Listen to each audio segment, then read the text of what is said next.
Kia ora, everybody. I think I'm starting a Hunters Club feud between the bow hunters. We've just had Kat and Willis on, and it's time to bring in the big guns, literally. Andre Alipate, you were episode 90. It went really well. You've given Caden a wee head start. You'll have to track him down now, mate. I didn't realize you'd spoken to him. I didn't actually see that it had gone up. So hopefully I'm following in line with him.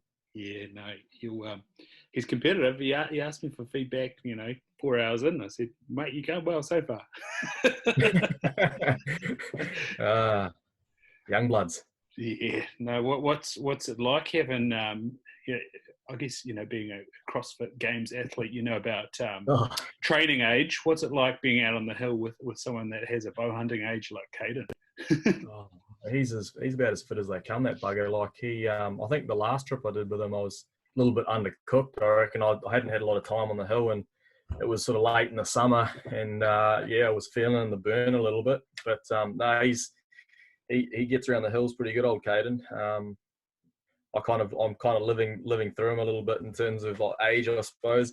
I remember those days when I was able to run around non-stop day after day. But I don't know. To be honest with you, it's a bit of a fallacy, really. I don't think if you're conditioned to it and you're keeping fit and healthy, there's no reason why you shouldn't be bouncing around those hills like a 21-year-old. So, but I do admit when I am under the pump, I think he's got a few bigger lungs in his chest than I do. That's for sure.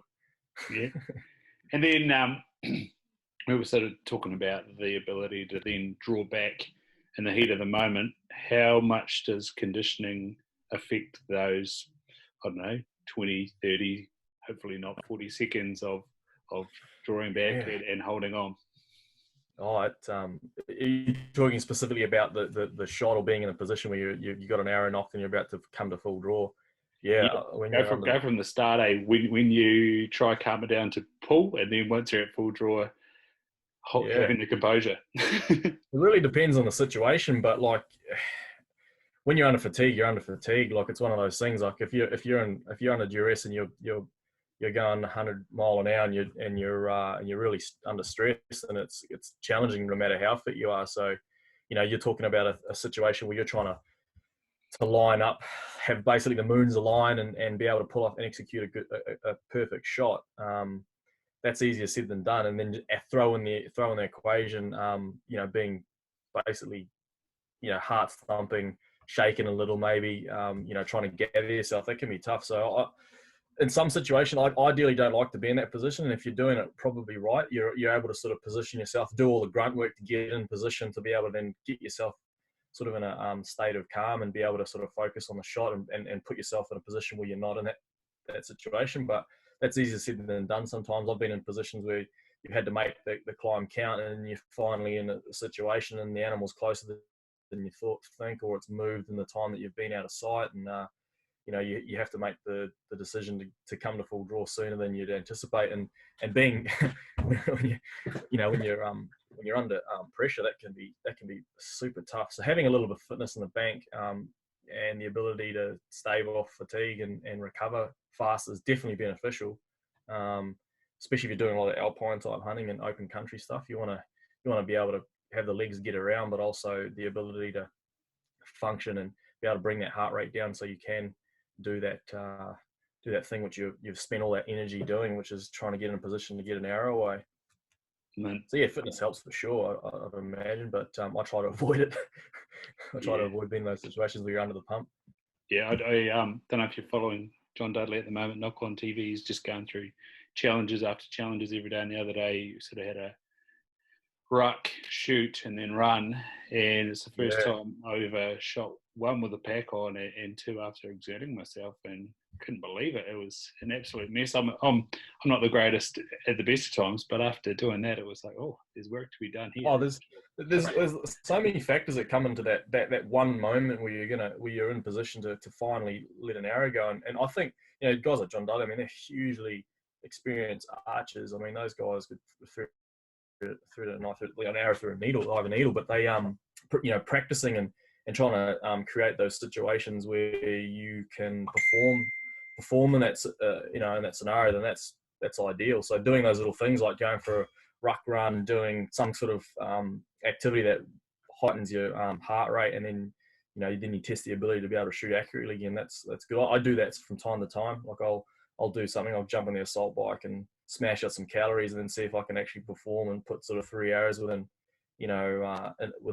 Kui at a target at 20 to 30 meters. I don't do it very often, but I do like to challenge myself at times and see if I can perform under those sort of situations. Because I guess you're trying to mimic or simulate the situation you might find. So yeah, I mean, guys like in the US, a lot of guys do that. They'll ruck and run and shoot. I mean, there's a whole sort of event set up around that stuff. I'd love to get involved in that stuff at some stage, but being able to do it and practice it is definitely worthwhile. Yeah. Now we need a few ski fields to open up some archery courses or something like that. Yeah, I'd love to get over there. I'd love to get over there and have a crack at some of that 3D stuff they do over there, like during the off season. It'd be quite interesting, actually, to be honest. Yeah, all those fellas in Salt Lake, they love it. Yeah. It's one thing shooting a 3D target, though, and then, being put in front of a live animal. I reckon a lot of us in New Zealand and Australia, we get a lot of live animal game time, Yeah. So we go and practice the trade out in the field, but that doesn't take away the fact that you got to be, shooting target as often and as much as you can, just getting in reps, trying to fine tune that process so that it becomes instinctive and you don't have to think about it when you're out of breath or your freaking legs are hurting or your lung feels like they're going to come out of your throat. Like those are you can kind of like fall back on the fact that you've got a few reps and over the off season or whenever you can to kind of make that process more instinctive. Yeah, and I guess like you say, with New Zealand and Australia, there's no real season, so yeah, let's practice. Yeah, we get more. Where's the real thing? We get way more game time in comparison. So like we're able to do way more live shooting in the field on chasing big game than a lot of other countries and hunters around the world can. So we're fortunate in that sense. So yeah, you got guys like Caden who got or maybe not so much anymore with wives and kids and stuff like that. Your time soon gets cut short. But like when I was fancy free and able to hunt every minute of the day, like that's just all we did. Like you're in the field rather than shooting a target. You'd be out there just beating the feet and chasing animals. Yeah. Now I have got a little bit of confidence back, and the broadheads and judo points have arrived. I think some magpies and turkeys out there might want to run for cover. Yeah. Well, I'm in the situation at the moment where like we're in the city in the town at the moment, and so there's not a lot of that sort of stuff getting around. We probably should have quarantined out at the farm and probably had a bit more productive sort of time off. Yeah, shooting some live small game and getting after some rabbits and turkeys and whatever else is in that pest category that's worthy of putting an arrow through. But yeah, we're in town at the moment, so I'm running pretty thin on shooting practice at the moment. I'm just shooting the target at this minute. So yeah, and I see. Does that shed always look like that, or has that been one of your tasks? What's that, mate? Does your shed always look like that, or has that been one of your tasks? Mate, no. Well, it's been. Well, it's actually a bloody mess. There's crap everywhere at the moment. I wouldn't say this is tidied up. There's actually behind me and probably on the floor. I can't show you because I'm on the PC, but like there's just stuff strewn all over the floor at the moment. Gear that was supposed to be going into the bush and is now no longer being utilised now. So I've just got basically I had the ute and vehicle packed up to go on hunts that I was supposed to be on for the next couple of weeks, and all that gear is just strewn all through my office at the moment. So yeah, it's pretty untidy. I mean, I don't know. I haven't actually taken a look. I just walked in here and switched on, so I haven't had a chance to actually look what's going on. I had to step over bags and gear and put my bow over in the corner just because I couldn't find space. So yeah. Yeah, and so what does it mean you are left doing? Editing, voicing over, or is that what you're doing right there, or somewhere else? Well, actually, no. We've just put an ep out online via Vimeo for free to air for people to watch. I had no part in that. I didn't have to VO that just because we had such a fast turnaround. I did a bit of a review with Dave, just sort of going through the episode and sort of making sure it was legit from our perspective, and that we weren't sort of highlighting any rigged flags from like just a QA sort of perspective, making sure it was all up to scratch. But no, didn't have to get behind any computers myself, and didn't have to do any voice recording. So I got off on that one scot-free. Just had to sit back and enjoy it, and make some comments on what was not good or was going to make the cut. But it all was all pretty good given the turnaround day was. They've cracked that out pretty quick in comparison to what we usually have to the work we have to put in for each episode. Like I don't know what he must have been running on caffeine and just will alone. So he turned that around pretty quick. And they come up pretty good. So yeah, just to keep it was good. I think, and he's probably right. It was good to have that out in the public domain, like in our current situation with the lockdown and just giving people just an immediate sort of look into how we sort of went before everything got closed up. So yeah, it was good. It was good to be able to put that on the interweb, the Vimeo page, mate. So have you heard from Sky? Are they going to pump out the whole season in one go? I mean, Sky Sport needs to fill some gaps. Yeah, well, that's right. Well, that's exactly it. But we will be and probably will be having some of those discussions around how it either suits us or doesn't suit us or suits them. So no doubt we'll be having some discussions with the bigwigs in Auckland at the network there and finding out what we can do. Still a fair bit of work to get done from our end too, so there's still things in the pipeline. So yeah, it's never like a clean run. It's not like it's not like a thing you just suddenly chuck on the shelf and it's ready to go. There's a whole lot of things that have to get done, and Dave does the brunt of it, and there's a lot of layers to what he does in terms of going through things once or twice or maybe even 3 to 4 times in terms of just checking some simple things before they go, because there's a certain standard things got to meet before they go to air, especially with a big broadcaster like Sky. They sort of demand a certain quality in terms of the way that we produce stuff. So we haven't been pulled up on anything yet, but you still have to do the due diligence, and that just takes time. Not my time, mostly Dave's time. So yeah, there's a lot to go through and probably to talk through with the network and whatnot. But hopefully, we'll be putting that to air. Maybe soon. I'm not too sure. I haven't been privy to some of those discussions yet, but guaranteed we'll be putting something to air. Nice. And so, like you said, there's not much that you're involved in that end, but in terms of your gym, as of yesterday, you're not even allowed to go drive there by yourself. Yeah, I walk. I had to walk.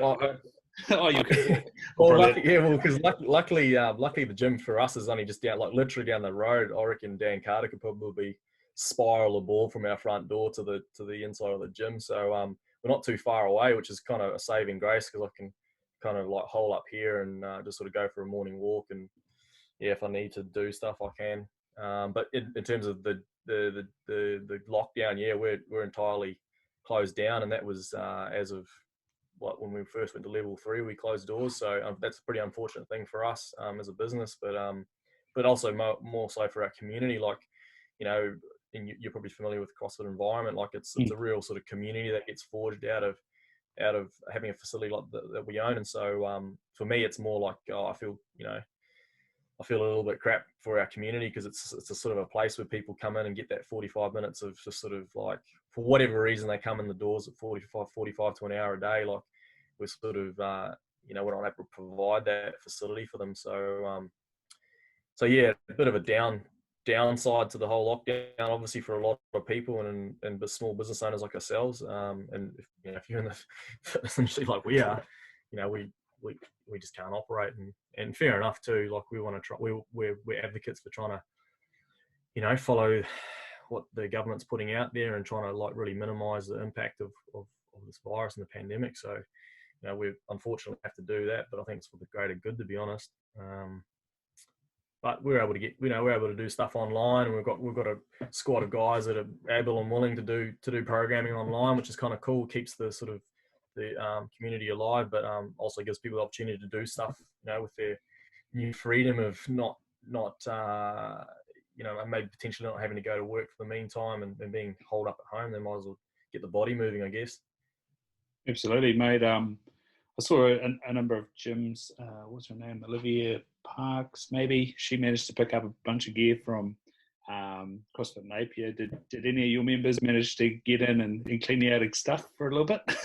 Unfortunately, we were caught just with what was going on. I'd hunts and stuff that were planning for, and it was all sort of coming to a head, like literally within sort of hours, and so it was kind of a tough thing to do. And the other reason for it, we'd unfortunately, in contrast to a lot of other gyms potentially, we didn't like loan out or lend out gear or hire out gear.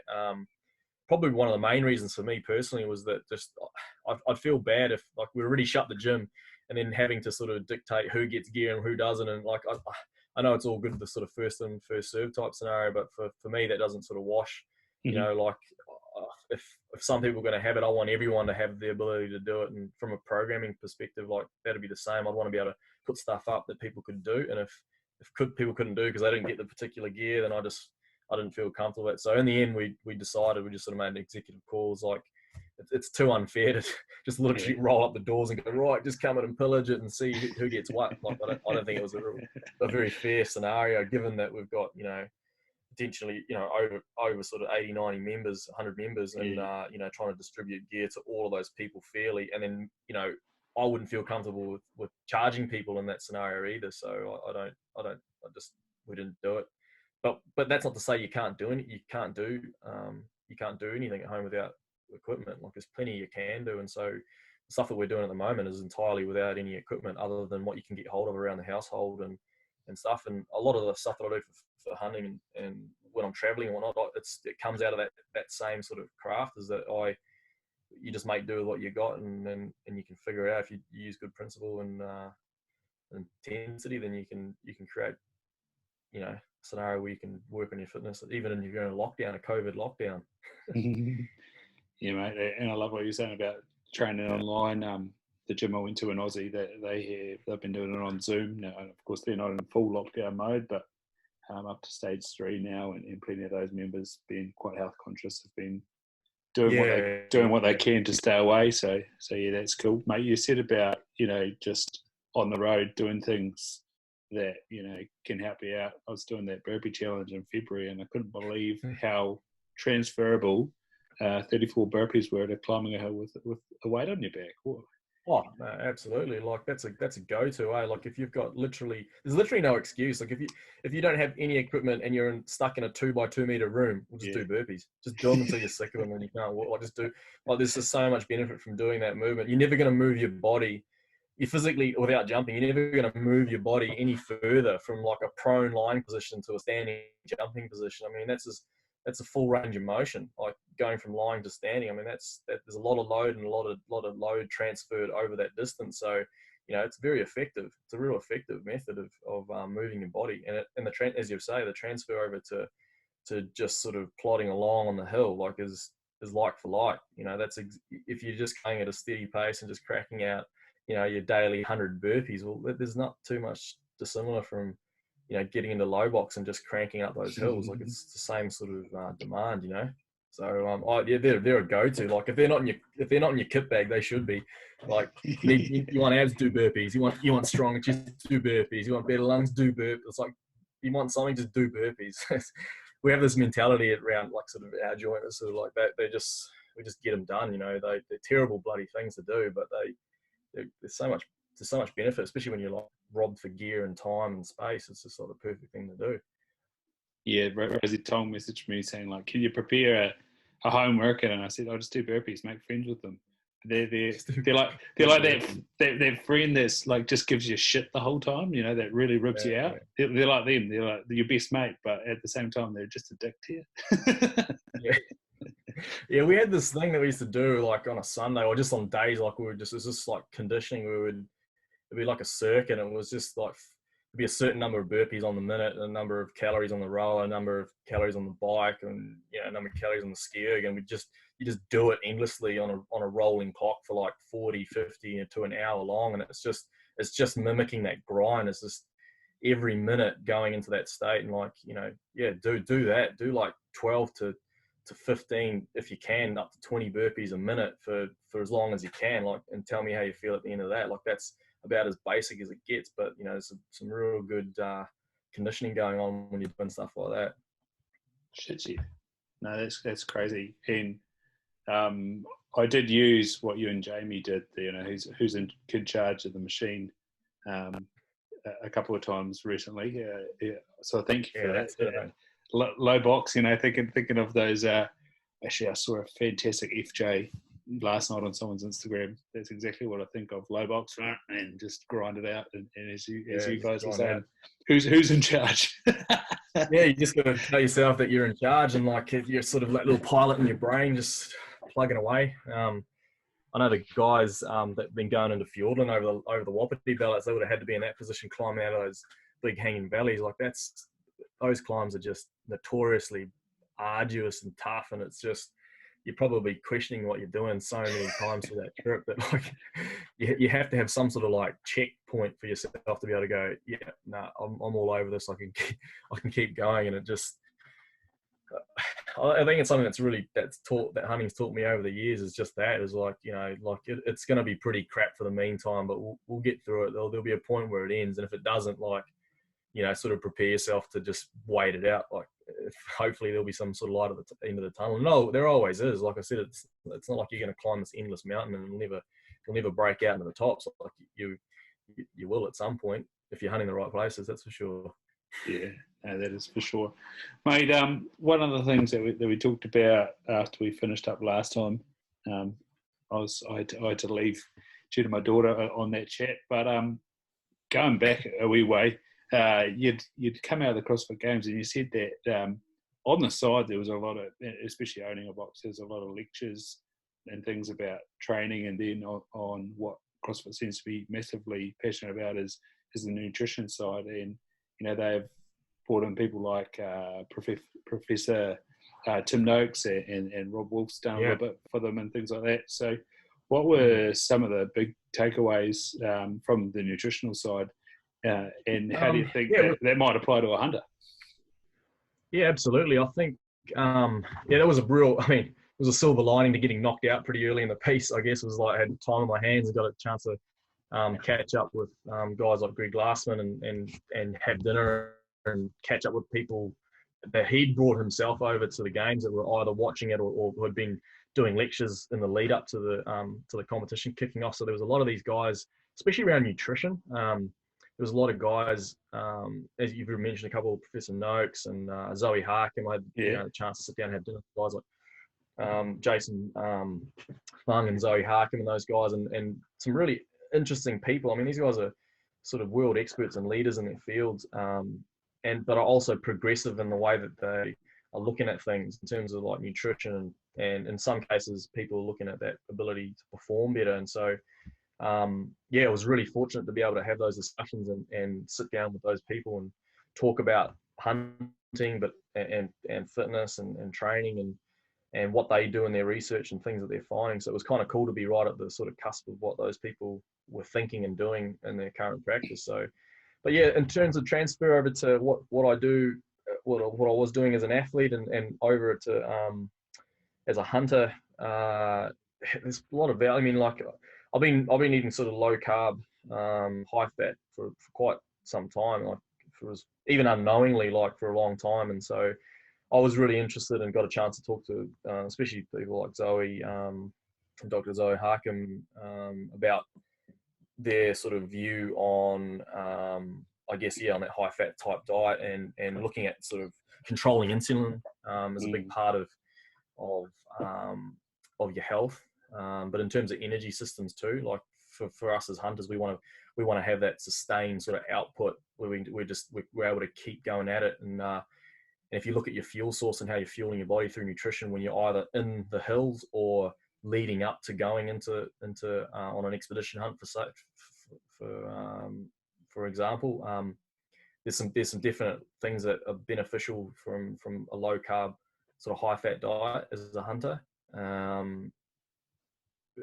So you know the things that stand out for me anyway, and being able to eat and sort of gain my fuel in that way is that just more level sort of output, being able to sort of construct more consistent sort of energy levels throughout the trip, not having big sort of dive offs and energy and sort of really feeling hungry all the time and having to fuel more regularly. When you're in that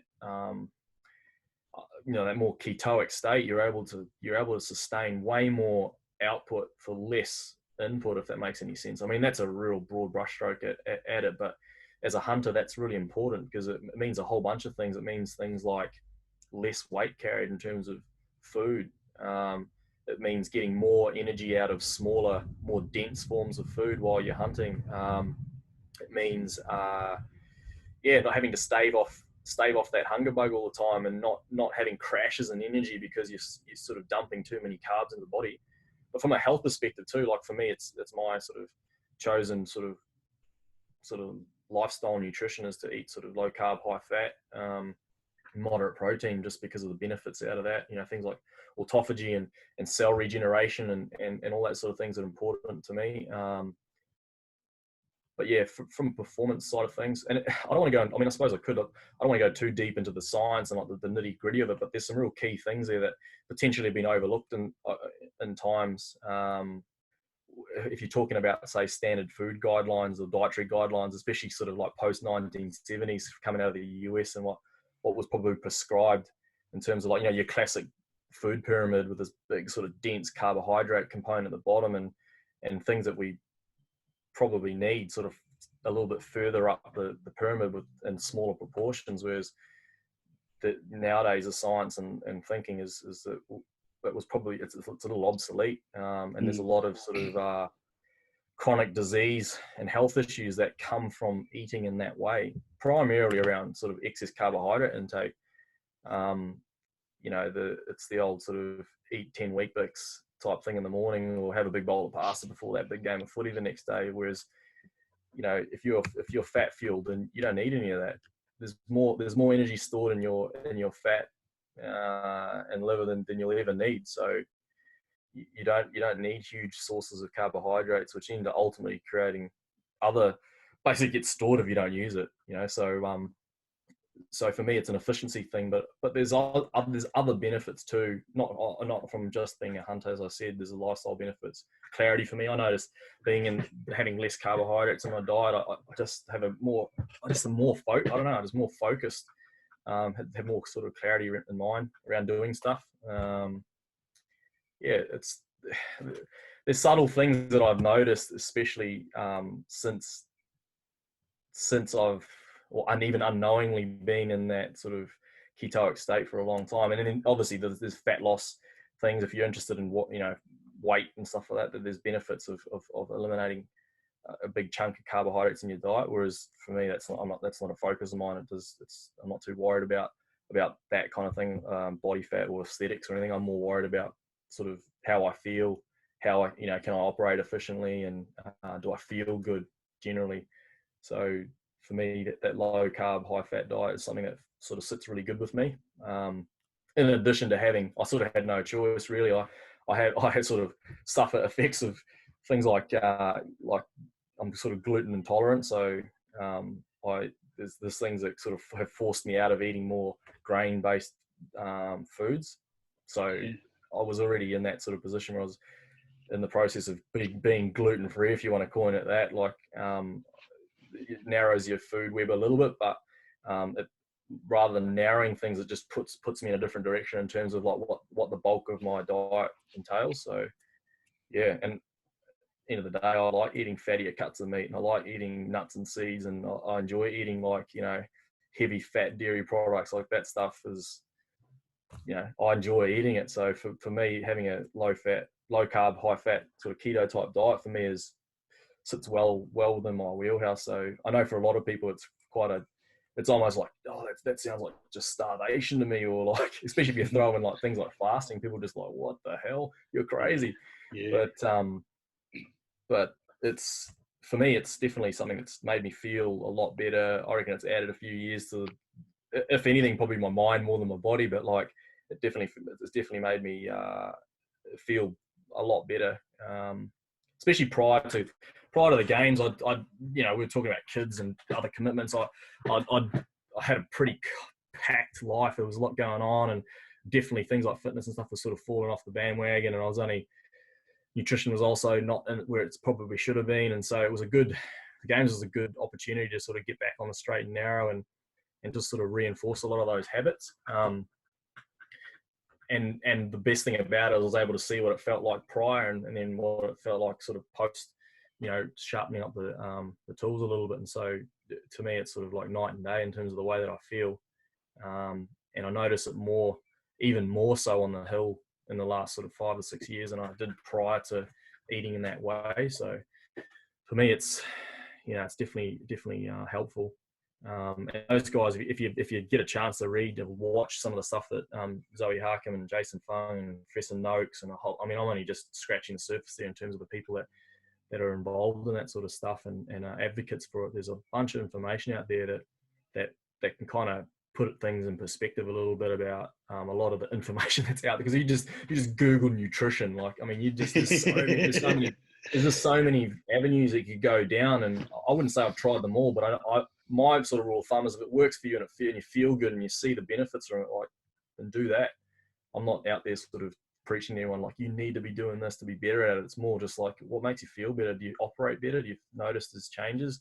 If that's the case, then do that. Yeah, mate.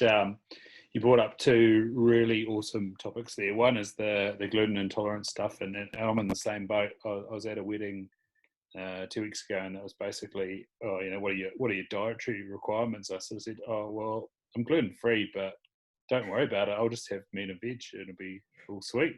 Mate, trust me, I cop flat with boys hunting, especially with the backcountry stuff, and just the shoppiness are going for the hunts, and mine's like, Andre's gluten free, and I initially I used to cop it a fair bit, but I think the guys realise, it's legit.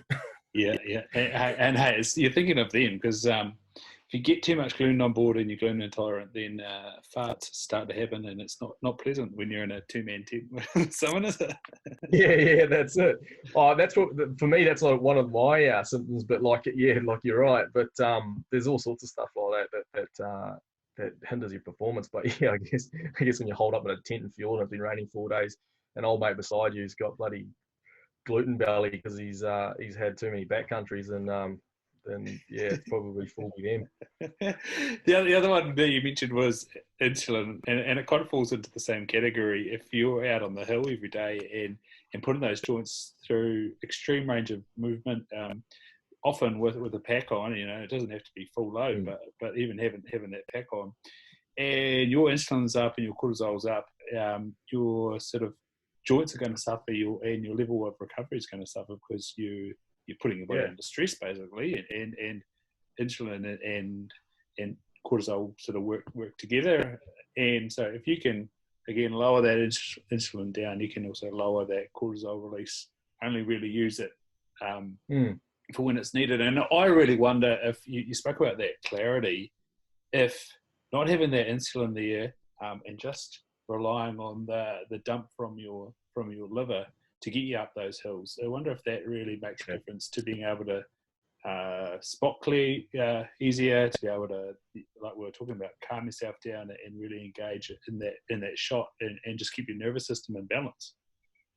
Yeah, for sure. And just making good decisions, if you just imagine yourself sort of back into the 7 to 8 day trip, going to 10, especially if the weather's been pretty tough,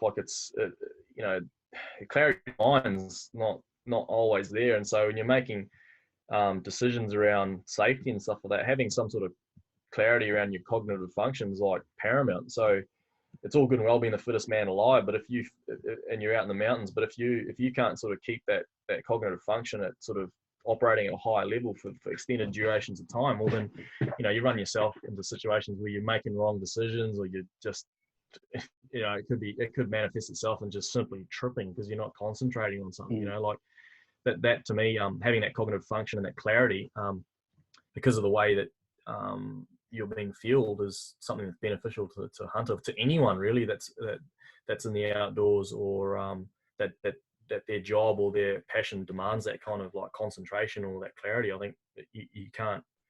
Hey, look, if I'm gonna be able to get that from the way that I fuel and eat, then why not? I can't see the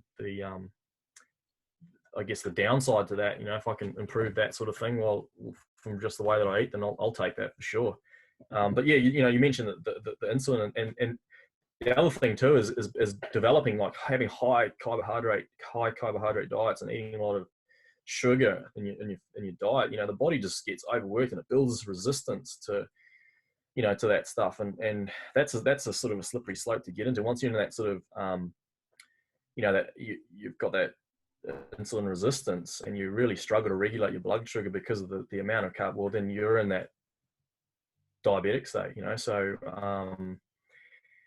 in fact, that low carb sort of high fat diet's been was formerly and has been, still is, a prescribed way of sort of staving off those type 2 diabetes type situations. You know, you can change the way that your insulin's being used in your body, or the amount or how often it's being used, just by simply changing or limiting the amount of carbohydrates in your body, which ultimately increases your blood sugar. So and then there's other reasons too. You know, if people think about nutrition and weight loss and fitness, there's always this big component to it that comes around sort of fat loss and losing weight. And so having sort of upregulated insulin all the time is a sure way to basically store fat.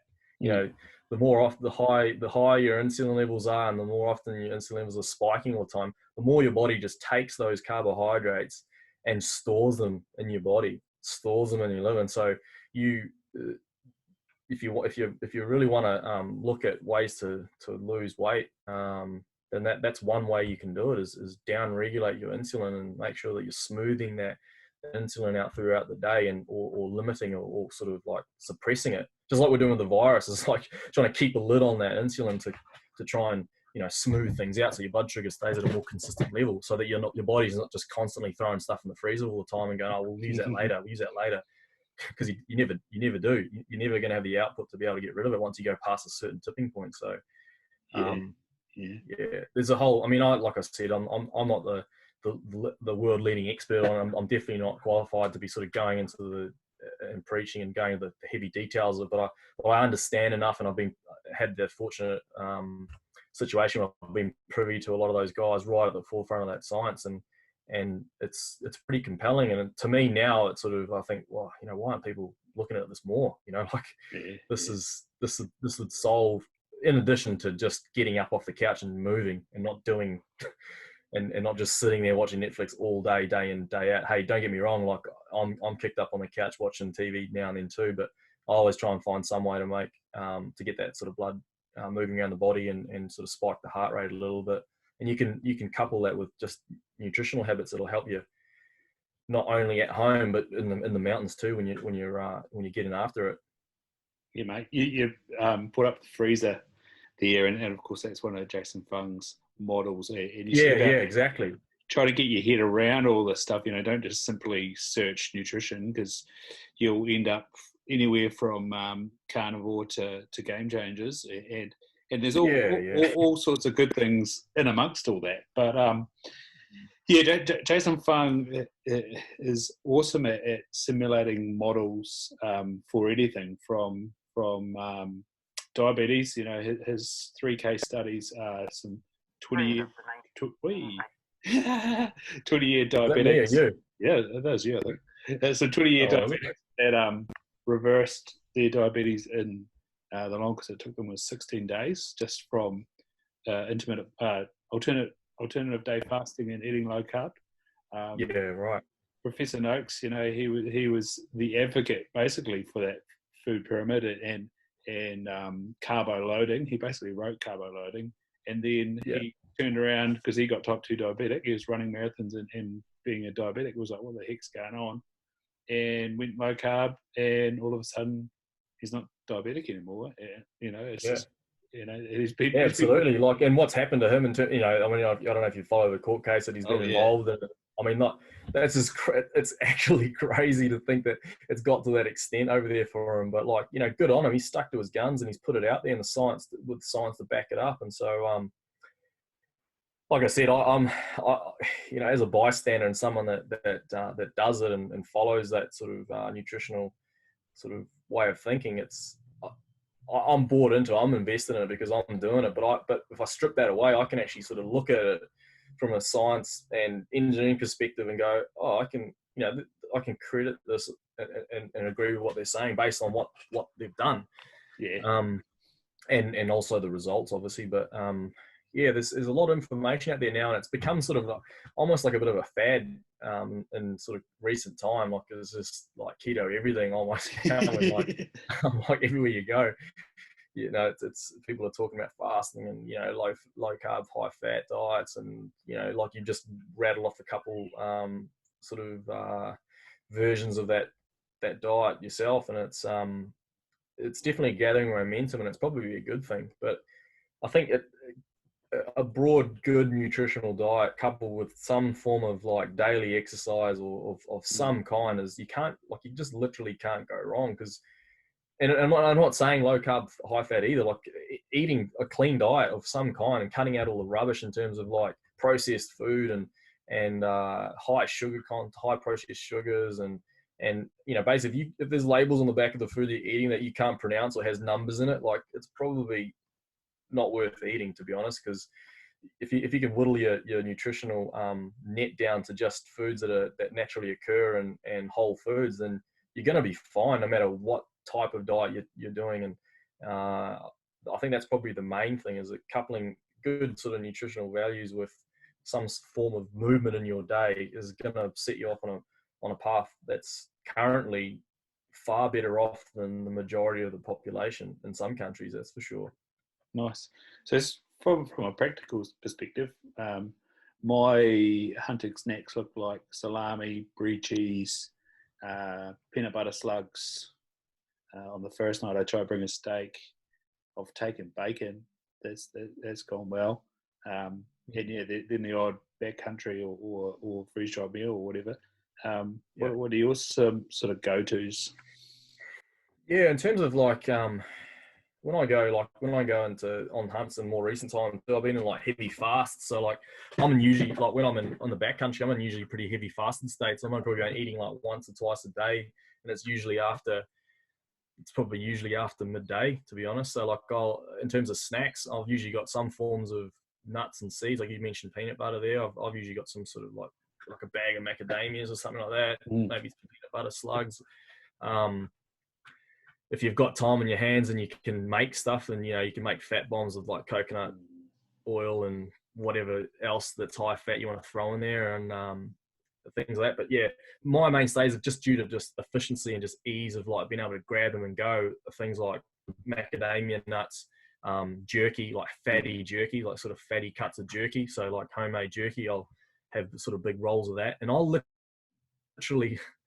be honest with you, like I'll literally live off that stuff for, you know, in more recent time, like 5-6 day hunt, I've just lived off that for the majority of the time. Because by the time I get to the end of the day and I'm pulling up stumps to find somewhere to doss down or put a fly up, like I almost can't even be bothered like putting the cooker on and knocking up something in the, you know, in the jet ball. Like I'm usually just like, I'm done, and I'm satiated enough because of the fats that I've eaten through the day that I don't even really need to eat that night. And so I go to bed, wake up, get up and get moving, hunting, doing whatever you need to do, because you're getting up so early.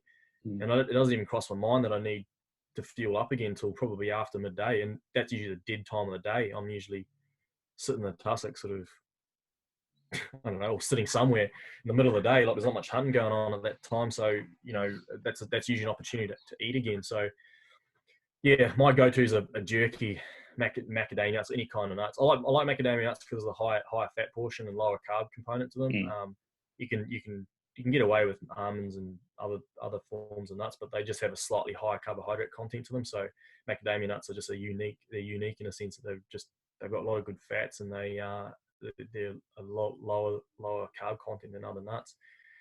And yeah, there's a guy down the road here in Hamilton that makes this amazing jerky. It's phenomenal, and so I usually get a good chunk of that before I head bush. And he's got these different versions that you can ask for, sort of like hard, lean, dry, moist, fatty, and I just always go for the big fatty cuts that have got big chunks of you know, visceral fat basically on them. And when you're on the hill, like they go down like a treat. Like they just eat like eating lollies, and you just it doesn't bother me. To me, it's like having one of those, a piece of that stuff is like having a lolly for me now. So what else is there? You sort of caught me off guard there a little bit in terms of foods. But yeah, like I said, I've got time, I'll make things like fat bombs, which will just be like coconut oil, you know, cooked bacon. Sometimes I'll put carbs in there sometimes just to sort of balance things out, like some dried fruits, and just basically it's just the mashed up, minced up hunk of fat and protein and a tiny little bit of carbs, and and that can literally stay in your pack for a whole week without it going bad, and you can just literally whittle off little bits with your knife and eat that, and there's a huge amount of energy in it. You're never going to feel sort of bloated or anything like that, because the energy is dense, and if you're in a ketotic state where your body just utilizes that when you next start like you say, when you start cranking those gears and putting yourself in the low box, your body's just calling on that energy you put into your system. So that's one thing that I'll make sometimes. But I'll be honest, like with having freeze dried meals, like it's almost a safety thing too, like, because if you find yourself in a situation where you haven't got, when you need to have some sort of backup. So I always have backcountries with me, and I do limit myself to how many I'm eating during a trip. But it's always great to know that they're in there, and you can drag them out and chuck some water in and have a decent meal that'll definitely tide you over. And it doesn't concern me too much if you drop out and your ketone levels drop off, and because you can get back if you're in that state and you've been in that situation for long enough, your body's able to just revert over. And that's the beauty about it, is that you can your metabolism basically can switch back and forth, versus if you're not if your body's not conditioned to being in a ketotic state, if you're just carbohydrate based all the time, it doesn't have the ability to switch over and utilize fats. But if you're in a fat sort of consuming system, then you can switch from one to the other. And that's kind of, as guys like these people we've rattled off before argue, is that genetically we have this ability to be able to do that, because of the way that we have behaved as humans, probably like in the early stages, that we didn't have just swaths of carbohydrates to consume, through evolution of humans. We didn't eat like that. That's a point of debate, but I kind of can see that, because I know what it's like to be out in the bush scavenging around and looking for food. Like, like where do you find a situation where you just come across, a huge amount of dense carbohydrates? Like it's something that came with agriculture and farming. So unless you're in the Pacific somewhere and you came across a mango tree with loaded to the hilt, I'm pretty sure you'd lie under that tree and drown yourself with mangoes. But in most situations, that's not the case. So fat and proteins is a huge component of the diet, or so argued anyway. And so that's the way I see it, and the way that makes me feel when I'm operating in the bush is definitely helps. So I can sort of physically and mentally feel the benefit of it. So and I do notice like nutritional companies are coming around to that sort of stance too. They'll be able to provide sort of exogenous ketone type powder mixes and stuff like that, and higher fat content and some protein mixes and sort of limiting carbohydrates and stuff like that. And that's a good sign to see, because it gives people options. Like you can do that. I do take with me, while we're on the topic of stats, I do take with me like sort of green sachets, like just for minerals and vitamins and stuff like that. I'd take those with me, just because I don't want to get bloody scurvy or anything crazy like that. Not that you would, but just from a health perspective, getting in those greens a day, it's not something easily done on the mountain. So having a bit of having some sort of artificial greens, well, not artificial, but readily available dehydrated greens in a powder form's something that I use. Definitely helps me. Magnesium is a good thing, especially. That's the other thing. That's the other caveat, is that as being high fat diet, is there's a bunch of things that you need to make sure you're on top of, and that can be challenging sometimes. And dehydration is one of them, and so that can be a real showstopper if you're in that state in the mountains and you do fall in a situation where you're not hydrated enough, or you're not getting enough salt back in the body. You can run into some headaches there, literally actually headaches from not having enough salts in your body. And it heightens that even more. And it's funny when you're in that state, you're drinking water and you're like, this is making things worse. And it's not actually the water that you need more of, it's the salts. I did that. My last session in Australia, I did that. I was fasted and eating low carb while I was there, and we went for 3 hours, and holy shit, it wasn't good. Got home, smashed back some coconut water, had some broth, had a bunch of Himalayan salt, and all of a sudden, bang, back in business. It's almost like it's actually I've been in a couple of situations where I've been on that, and just having that little bit of salt. I carry around those because I get cramps, and it's probably, I don't much these days, but I used to get cramps a lot. I've got quite a few funny stories in the show from getting bloody cramps watching animals, but that's another story. But but I carry those little tablets, and you just chuck them in your bottle or in your pack, in your water bladder, and it just dumps a whole bunch of salts and magnesium, and that's literally like night and day from feeling like that to just getting a few more salts in your body. Boom, just. So yeah, that's probably one thing is keeping on top of that. Yeah, that's what Rob Wolf's into at the moment. Him and the Ketogenics guys, with the way that they sort of walk people into becoming fat adapted. That's one of the ways they earn a crust is selling a salt supplement, basically. Yeah, well, you really do need it. Like that's one thing that gets overlooked at times, especially people that are new to it, is they get into it and then realize like they're feeling like terrible, like they're feeling way worse than they did before, like they're just wondering what the hell's going on, and it is just that imbalance, like because of becoming through the process of becoming fat adapted, your body purges out a lot of water, and with that water obviously goes some salts, and so we need those minerals and salts to function basically, and if you're letting them go out the door, then you need to be putting them back in, and that's probably one of the other things. And I know some people I do and I have done sort of keeping on taking sort of keto, taking blood tests regularly to just sort of keep on top of like ketone levels and stuff like that. But that's going like, I suppose it's a sort of, if you can be bothered doing that, it's good. But if you're happy with knowing that you're in that sort of fat adaptive state and you're utilizing ketones, then you don't have to worry about it. But I'm always interested to see sort of how I rebound after I have food, or if I do have a bit of carbohydrates. Like I'm just interested to see what that drop off is like, or what my response is to kick myself back into keto if I have had carbohydrates. And it's the only way to do that is to basically take blood tests, like as often as you can. But that's what a little sensor sort of kits are for. You just prick your fingernail and you're done. Yeah, I wish I had up decent amounts of money and I could get one of those not freestyle Libras, although they'll be good too. But who makes the fat body scan? Anyway, a continuous glucose meter. That'd be awesome. Right. Fortnight at a time, just check your phone and see what's my glucose right now. Shit, what did I eat then?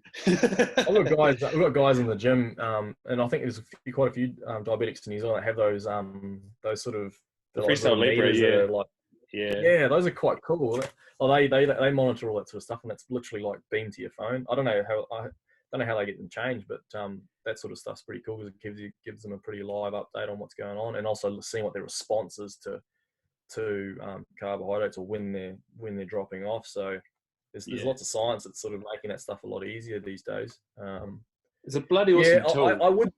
Yeah, it is for sure. Because you could talk about all this shit to your blue in the face, and same, like especially at type 1, and unfortunately in New Zealand, their access to continuous glucose meters is pretty abysmal. Like even the type 1 guys are pretty lucky if they get it for 2 weeks at a time. Yeah, I don't know enough about it, but it's a real shame. And like so for myself, just wanting to test it out to experimentally, I feel a little bit shit if I manage to get one, and someone who really needs it to really hone in on management can't get one. So I understand that, but it like means that they've got that direct feedback on how they're feeling, how they slept, what they eat, all that sort of stuff. It's an awesome tool, and I think the likes of Apple Watch are trying to come up with something a little bit more. But then there's sort of safety issues around, well, if you're a type 1 diabetic and you're going off your Apple Watch, it's probably not that reliable. Yeah, for sure. Yeah, there'd be a lot of sort of pull back on that sort of stuff, I guess. But yeah, I get, technology is exponentially improving. So I wouldn't surprise me if Apple came out with something like that at some point. I know Garmin, like we're talking watches and stuff. I know Garmin with their like the current watch I'm using at the moment, that monitors like blood oxygen levels and stuff like that, and which is quite cool to see. You can see sort of like your utilization and how efficient you're being with your intake and output, which is kind of cool.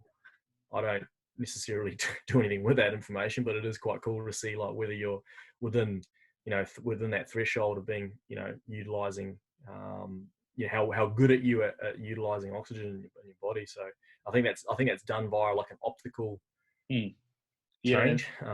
Through your wrist, through that vessel in your wrist. Pretty buzzing. Yeah. It's pretty cool, which is pretty cool. If you told me something like that like 5-6 years ago, I'd be like, I'd call bullshit on it. But so it's pretty cool that's just literally on your hand now, and I can just literally at a click of a button go and see like whether I was being efficient through that time, and even just through sleep and stuff like that, seeing how whether that fell off during the night. And you could probably ask yourself the question like, why is that? Like, why is my oxygen utilization dropping off while I'm sleeping? That's concerning. Are you tracking your sleep or your heart rate variability? Yeah, I do. Or preparedness? Yeah, I do. I was when I was in training and really sort of looking to try and optimize recovery and stuff like that. I haven't.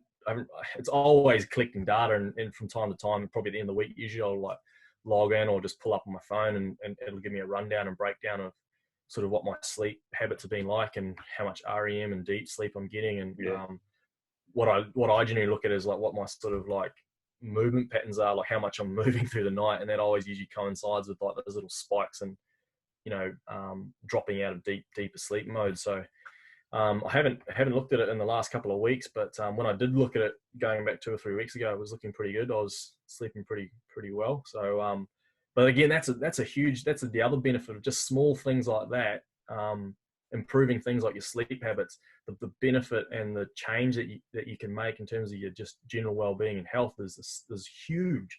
So correcting things like that, there's a huge amount of benefit you can get out of that without even walking into a gym or doing anything. Like if you just improve your sleep and the way that you eat, like you're on a good path. Like throwing a bit of exercise, boom, you're away laughing. Like it's all stuff that I kind of like to align with, because if you can get some longevity out of your life and live a better, healthy sort of way, then it means that you can go and do more of the stuff that you enjoy, which is for me like getting in the outdoors and spending time with the family and being able to do that with them later. Like that's been one of the drivers for me. I think we spoke about it last time, is that being able to have some sort of longevity in the way that I, my physicality and my ability to do stuff. Hopefully when my girls get to the age where they're able to shoulder a pack, I'm not limping around with bloody arthritis and I've got, type 2 diabetes and I can't do it. Like I want to be able to just fall in and get it done with them. So that's been a real driver for me in more recent times, is having kids, is like looking at that stuff in a little bit more detail and not being as brazen as I was in my younger years around it. So, I think like I said before, the main thing is if what you're doing is making you feel good and you're feeling much better for it and you're seeing performances improve and it's allowing you to live a better life, like do it, like just do that. And there's so much information out there these days and experts in their field that are literally at a touch of a button from you. Like it's easy to kind of like get those things together, I guess. Yeah, you said about the sleep there. Definitely, again, it goes to that sort of insulin and cortisol model. And ketones being more efficient burner through the mitochondria. I was talking with an engineer from Fisher and Paykel about what they are seeing in the sleep lab, because Fisher and Paykel don't just make washing machines; they make CPAP machines. There's a whole healthcare side of their business. And so what he said, I was a Tim Noakes fan, interestingly as well, but he sort of saw that when they lowered the carbs with these people, that their sleep apnea greatly improved. And again, it was taking that down to the level of mitochondria. And so if you're sort of putting the carbs to one side and having this more sort of efficient energy, and then you're having a better sleep, not only do you have less insulin, less cortisol going on, but you've got one of the most powerful longevity tools and health tools, which is a quality night's sleep. Like you said, if you're looking at your data at the end of the week and your heart rate variability is a bit crap, your oxygenation's a bit low, your movement's a bit high during your sleep, your REM's down, it's basically telling you that they're the little canaries in the coal mine. But then with just small tweaks, it's not just I get better energy during the day. You also get better sleep, and guess what? You get better energy during the day again. So it's like compounding. It's awesome, mate. That's exactly it. Like if you can see that the benefits all the way down. I mean, not that the average person would be able to basically verify that they were getting mitochondrial changes and like benefits. Like but if the science is telling you that those benefits riddle all the way down to that level, well, that's pretty far reaching if you ask me. Like it's not like, oh yeah, no, I'm down to 5% body fat and I feel great. My bench press is, all time. That's great, but like if at a fabric level that you're making these improvements, and mitochondria is probably at the very end of that spectrum, then like you can't argue with that. That's like a holistic way of improving your health. It's just like getting a good night's sleep and regulating your insulin. And I'm only just like I mean, like I said, we're not experts, but we're just banding around the stuff. But there's definite benefit from that stuff, and you don't have to be a rocket scientist these days to uncover that information, or be be a university lecturer, or being at a university to be privy to the stuff. It's out in the public domain, and there's really good information for people to sort of look into. Actually, I've just thought of one other snack I'd definitely take with me on hunting that's been a bit of a keto sort of like go-to for me, is like super dark chocolate. Oh, yes, me too. Me too. I don't even know who makes it. It's like I can't even remember the brand. Is it black and gold? Like no, maybe it is black and gold, but it's like 98%. Yeah, bro. Yeah. Chocolate, and I'm just like that, and I eat that stuff's so good. It's for the average person that probably hasn't eaten a lot of dark chocolate, or that doesn't say average person, but for people that don't eat a lot of dark chocolate, they probably find that a bit tough to chew on. But that's one thing that I like. I probably eat too much of it, to be honest. I'm just like, no, this is just fat. I'm sweet. I can just eat it. But tendency to have a bit too much of it. The good thing about it is that like 1 or 2 squeezes is enough, but then you sort of become accustomed to the bitterness. It's a bit like having black coffees, isn't it? Like, Yeah, it's exactly. I was just about to say the same thing. It's like having real dark coffees. But you're right. I just remembered. I was like, I'm just trying to think in my head, like while we're talking there, like what's the other thing that I eat all the time? And it's bloody chocolate. It's like dark. That black and gold's dark chocolate. I can't. I'm pretty sure it's like 98%. Yeah, bro, it is. Cocoa or something, Yeah, you could probably bake cakes with it. Yeah, I also use that one. It's outstanding on the hill, actually. Yeah, I have that stuff. One thing I do notice with that though, it melts real easily. Yeah. Maybe just the function, because it does have emulsifiers and other crap in it that makes it not melt. I had that at New Year's, it went everywhere. I was on a flight. I had a bar of it in my laptop bag, and I was on a flight, and just my laptop didn't shut down properly. And obviously, when it didn't, there was like heat getting emitted through the drive of my computer. And when I got to the other end, I like pulled out my laptop, and it was just like, whatever was it, 200 grams of melted chocolate coated around in through my keyboard. I'd like pull the whole thing apart, and sort of pick it away in the air conditioning to let it sort of like harden up. But yeah, that's one thing. That's one of the downsides of eating high percentage chocolate, is that melts real easy for some reason. Yeah, no, yeah, that's the danger. That's the danger. Maybe you just have to eat the whole block, or just take small blocks. I don't know.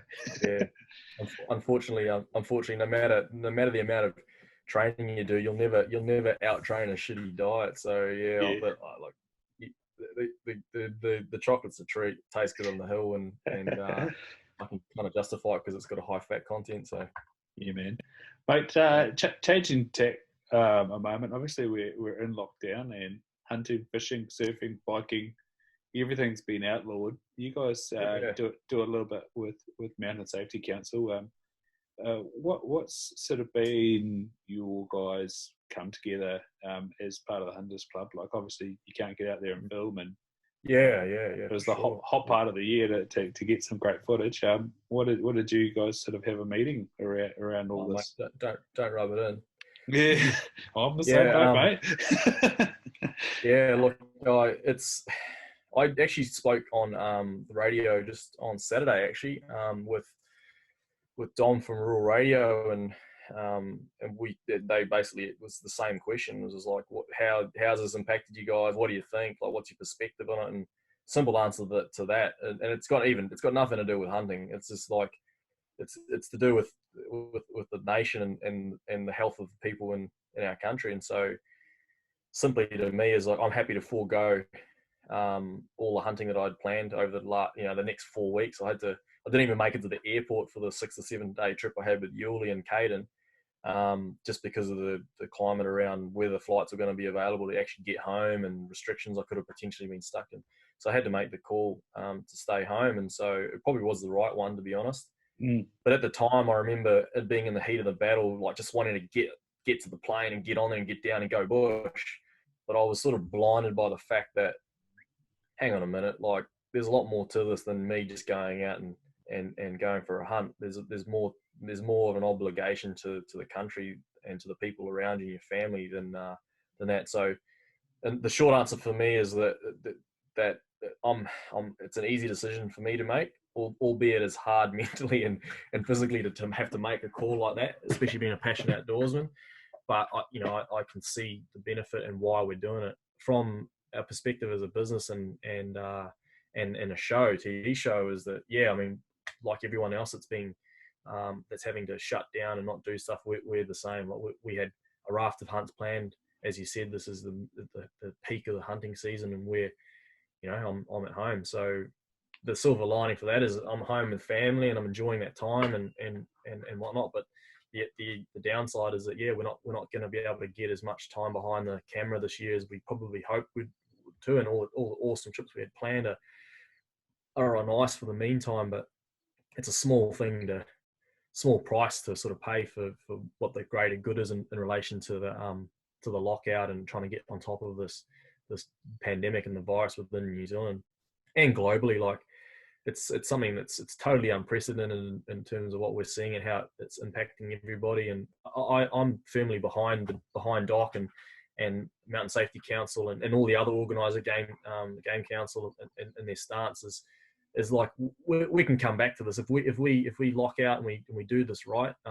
We might stand a fighting chance of limiting loss of life, but it will also fast track our ability to get back in the bush and go back to what we were doing. So like I said, it's a sort of one road bump, and I'm happy to take it on the chin for this year.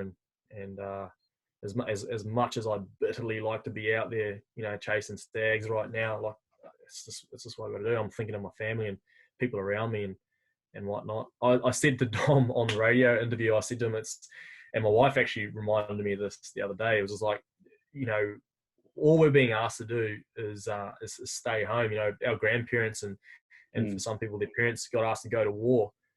In some situations, not even it wasn't even a choice of theirs. They just had to go, and they risked their lives, travelled to the other side of the world to for the future of their country. And all we've been asked to do is stay home, watch Netflix, wash your hands with soap, and just keep away from everyone. To me, that's a pretty simple, pretty basic ask. If it means like saving thousands of people's lives, I think it's something that you can probably do. In fact, we just, how can you stuff that up? Like basically, like I know there's a lot of different views on it, and all the outdoorsmen are just like, oh man, I just need to go bush. It's the best place to isolate, and they're probably right. But if you look at the way that they're logistically trying to control this, is that the more people that we have dispersing around the country and going here, there, and everywhere, even if they are in isolated positions, is that they lose that kind of like containment. They're not able to sort of corral and find out where these clusters might be, or even the other thing is often if you're traveling to these rural areas and you're going sort of backcountry, you're stopping off at a petrol station in some smaller town, and like you're putting people at jeopardy there if as a carrier if you were to be infected. So it's just easier to stay home basically and forego a roar or forego a trip. I know it's a hard pill to swallow, but most hunters and people outdoors, we're pretty good at taking stuff on the chin, and I think this is just another thing that we'll just take on the chin, and hopefully we can get back to it sooner rather than later. But from the show side of things, yeah, like it's impacted us. But as I said, Dave's managed to. They literally patched out the day of the lockout, or a couple of days after the curfew had sort of been run out, and they just managed to seal the deal on a trip, which we decided to bring to air sooner rather than later, so people could kind of like. It was current and people can kind of see the situation that we were in from that perspective. But I I was looking forward to getting in the bush with Caden. I didn't even make it to the airport, or down to the South Island. So, but they had to get pulled out. Our stance was that we got everybody out when we were required to. I don't think we had much choice. Anyway, operators were pulling people out of wapiti blocks and raw blocks anyway, so it was going to happen. At least I said to Dave this morning, I sent him a message. I was going for a walk with wife and kids, and I sent him a message before I left. I was like, at least you guys got your boots dirty.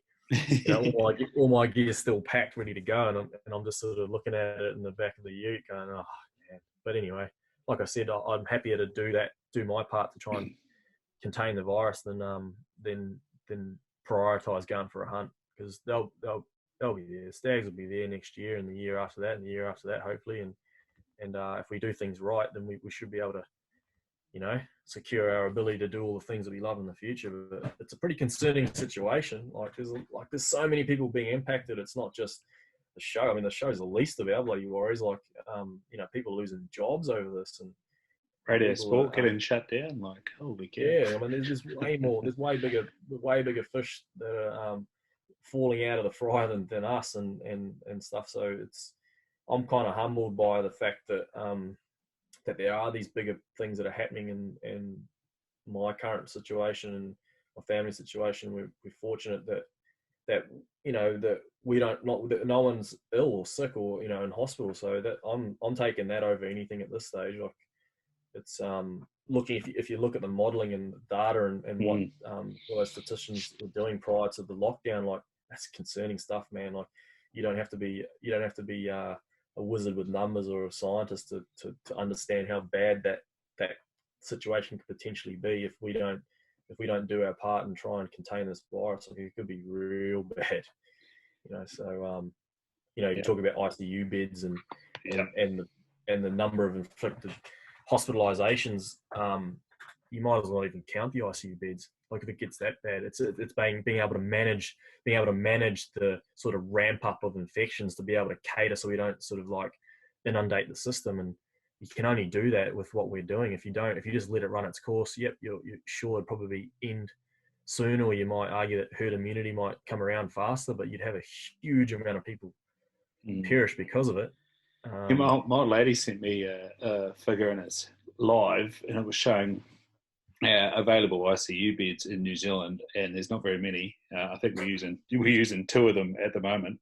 I was listening to Michael Osterholm. He's the guy that Joe Rogan spoke to 2 weeks ago. Yeah, I saw that. I saw part of that podcast.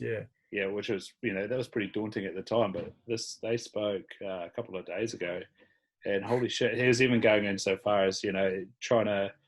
The amount of masks, and then in terms of tests, like, hey, we can make this new test, but all the agents and stuff for it come out of China is saying about there's a thing called polymerase chain reaction, so you get like a small amount of DNA and you make loads of it. But all those machines were bought by China, so there's no more machines by a company called Roche, and then all the people that make the agents, that comes from China, so they're unable to make anything at the moment. So there's a real supply chain issue, and like ventilators, as everyone keeps hearing about. So it's scary times. Yeah, it's scary times. And if you like, I don't want to sound like I'm the bloody stay-at-home police, but like, if you look at that stuff, even and you just understand the impact of what could happen. Like, if it goes in the worst case scenario direction, like, that'd be terrible to see that. Like, it would be terrible to see that. I wouldn't want to be. The thing for me is, I just don't want any of my family, like my immediate family, to be inflicted by a situation. I just don't want that. So I'm happy to do anything I can to ensure that I'm not part of that process of spreading it around, but I'm also trying to ensure that my family stay safe too. So I think everyone's got a stake in that. Like, no matter who you are in New Zealand, you've got a stake in that for sure. Surely, I know other countries it's different than like how they're dealing with it, but I'm happy to support all of the organisations and the government in terms of what they're doing, because if it means it's going to save some lives, and I'm all in. I know it's unprecedented times, and there's a whole lot, as the media does, is like there's all this stuff that crops up that's in contrast to what's being put out there, and there's just all this stuff to make it even more cloudy than it already is. Like at the end of the day, it's just simple. Just freaking stay home. Or Yeah, we go hunting. We'll go hunting another day. yeah. Well, hunt mice and rats. Have you got any traps at your place, mate? Mate, I just that New Zealand mouse hunt thing is awesome. Like, it's been hours of entertainment just looking at this. It's actually, I think we're going to do some stuff with that. Like we've sort of got partially involved and want to help out with some stuff and offer up in prizes and whatnot. But like there's some, I'd love to see some of that stuff on the show just as just like a cutaway just to show like what we did during the lockdown. And it's freaking entertaining, like some of the stuff that people are doing. And I haven't even been able to contribute yet because I got one of those the guys from what are those automatic traps? Good nature. Yeah, I've got one of those, and we had, not that we've got a rat or mice problem, we did have the odd mouse sort of floating around, and we got one of those installed, and it's literally just the one or two mice that were in the place are now gone. So they I'm not even able to post anything up. So not only am I not able to go hunting, but I can't even post up a freaking rat or mouse post for that. So I'm not even in the game yet. So, but it's hugely entertaining, to be honest. It's been quite a laugh. Yeah, we've managed to get the guys I'm living with. They got one that they've been trying to track down for a long time. He's a monster. He's up on the page. But yeah, we got two more, and Jordan Munn from Trap and Trigger, and I've been trying to get him on, but his internet's not working too well. Get in a trapping expert. He was telling me that one of them was a shipwreck and one was a Norwegian rat. So he's even got that sort of detail into your rats. Oh, there's some real hard case stuff in there. But I did see some messages from the organisers and stuff about keeping it sort of above the belt and whatnot, and you know, as always, as you would as a hunter, is trying to keep some sort of respect around the whole animal cruelty thing. But like it is bloody entertaining seeing what people are doing out there. Yeah, it's been, I've definitely like scrolled through at times in the day and had a bit of a chuckle to myself about it, and forwarding and sharing stuff on. It's quite a laugh. Peter Ryan had a good one. He just had a mushroomed pellet next to a mouse, and you know, just the usual hunting magazine description. You know, yeah, I had a guy. One that made me really laugh was a guy with like a remote control RC helicopter and had like two mice strapped to the bottom, and he was flying it out. And I just thought, oh man, this is like, to go to that kind of extent is you're super bored, but we all are. It's like we're sitting around in lockdown, like, you know, they're doing a few jobs around the home, and obviously this has stemmed out of it. So if you haven't already, I'd get over there and have a bit of a laugh at that. That's quite entertaining. Yeah, mate. So at this stage, do you have some bumper duck shooting penciled in? Obviously, subject to change. Yeah. Oh, look, I mean, I usually get out for opening and stuff like that, and shoot a few ducks. I shot with a couple of mates last year, just out at the Hauraki Golf there, and nice. And nothing too crazy. We actually, because we had we were plagued by fog last year, and in the Waikato, and it was made for real crap opening mornings, and so we didn't shoot a huge amount. We shot enough for food and stuff, and to get a feed and whatnot. But I don't do a huge amount of bird shooting, like during. I mean, like I said, I'll get out for opening morning and shoot a few times if I'm able to. But I'm not. And I know Anto's just like chomping at the bit. He'll be out there every day. He already is. Like, he was, I think, just before the hunt last week, he was out shooting geese, and he was piling them up pretty high. So he'll be pumped to get in a pretty good waterfowl season this year. But yeah, like I'll try to if I can. But a lot of I'm partial to it, but I'm not like a total nut for it. You know, don't get me wrong, I enjoy it. Like when the shooting's hot and it's good going, like, I'm happy to be shooting crackers day in, day out, but I don't block out a big chunk of my year for it. But I'm definitely out. The Waikato is a good place to be because there's plenty of good duck shooting, you know, close to home and out of the farm. You know, we've got a positive here to ourselves. You can just literally go down on an evening and bag a few if you like. But yeah, I'll be looking forward to it if that's all I've got coming out of the lockdown, or if it gets extended. Well, I guess. That'll be gone too.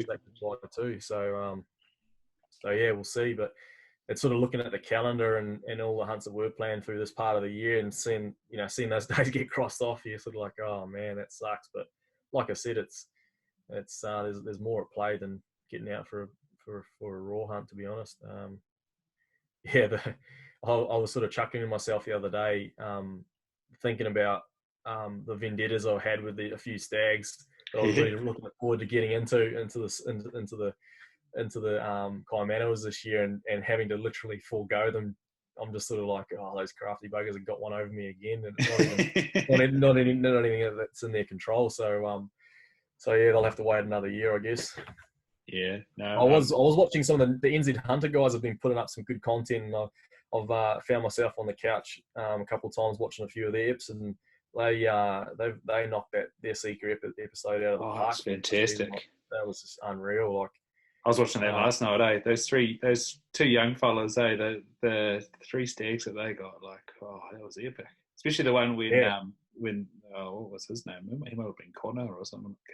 Yeah, he was with Greg, and the look on his face, and what did he say? Holy crap! That was the best thing ever. I was just like, oh, what a champ. Yeah, I really enjoyed that. So that was really cool to see that that they had some success.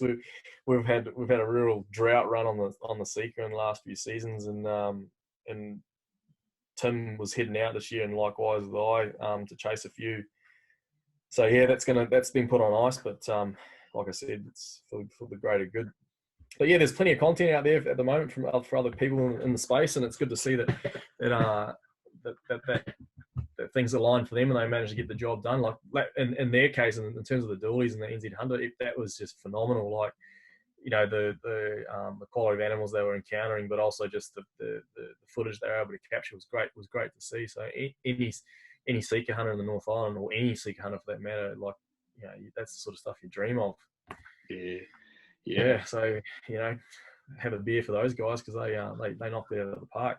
I'm just stuck at home trying to work on some fitness and bloody get a bit of work done and think about the hunts that could have been. But yeah, and alternatively to taking epic stags, if you're taking Cam Speeder's advice, take a few hinds as well. And then we might even get better stags again. Yeah, for sure. I mean, that's definitely all part of who managed to take a few hinds, and saw something that Anto was saying the other day about with the way that this is happening and some of the management that's going to have to happen down in Fiordland around Red and the Wapiti and stuff like that. Like, probably going to have to take out more deer than we probably need. The Kaimana isn't exempt to that either. So, you know, there's nothing. That's one of the hardest parts as well. Cam was saying that there's areas of Kaimanawas where the carrying capacity is just so low.